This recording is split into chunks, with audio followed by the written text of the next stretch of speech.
Senator Imamuddin शौकीन ने municipal committee टंडवादम के फंड से मौलाना मोहम्मद अली जौहर हाई स्कूल की तमीर के लिए 50 लाख रुपए और जौहराबाद के ड्रेनिंग सिस्टम की नई लाइनों के लिए 1 करोड़ रुपए के मंसूबों का इफ्तिताह किया। इफ्तिताह की पुरवकार तकरीब में MC chairman Masroor Hasan Ghauri, CMO Ibrahim Almani, councillor Rana Malik Zulfiqar, इलाके के मोअज़्ज़िज़ीन, मीडिया के नुमाइंदों और आवाम की बड़ी तादाद ने शिरकत की।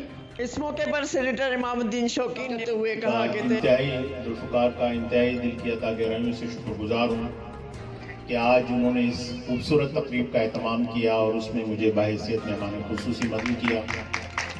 इसके साथ साथ मैं चेयरमैन बल्दिया और CMO का भी इंतहाई शुक्रगुजार हूँ कि उन्होंने अपने प्रोजेक्ट कर रहे हैं, उसका मुझे मेरे हाथों से वो उसकी ओपनिंग करा रहे हैं, जिसके लिए मैं उनका इंतहाई शुक्रगुजार हूँ।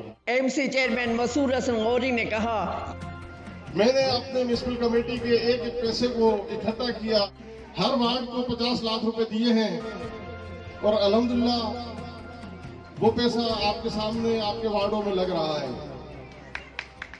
इसके अलावा जो हमारे रिजर्व के काउंसलर हैं उनको भी हमने 10-10 लाख रुपए की स्कीमें दी, उनके काम भी यहाँ पर हुए हैं।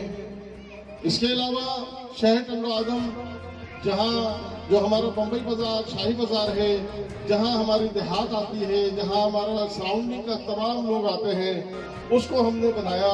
मैं तो आपसे ये सवाल करता हूँ कि ये म्यूनसिपल कमेटी तो 15 साल पहले भी थी, मुझ पे भी बहुत इल्जामात लगे, लेकिन अल्हम्दुलिल्लाह मेरा गिरबान साफ है। मैं अपनी कौंसिल का भी शुक्रगुजार हूँ कि उन्होंने मेरा साथ दिया और 50 लाख रुपए मौलाना मोहम्मद अली जौहर हाई स्कूल के लिए रखे हैं। इसके अलावा जौहराबाद में करोड़ रुपए की स्कीम हमने जौहराबाद में ड्रेनेज की रखी है, जिससे जौहराबाद की आवाम को फ़ायदा होगा और जगह जगह जो अभी पानी खड़ा हो जाता है, इंशाल्लाह कोशिश यही होगी कि जब ये लाइन हो जाएगी तो पानी खड़ा नहीं होगा। राना मलिक जुल्फकार ने कहा कि मैं खुश नसीब काउंसलर हूँ जिसकी तजवीज़ पर इतना बड़ा काम हुआ है। हिदायत पर हमारे चेयरमैन साहब ने मंजूर किए, मैं आज उनका भी मशकूर हूँ कि आज अल्हम्दुलिल्लाह हमारे बच्चों के लिए एक सिक्का काम स्टार्ट होने जा रहा है।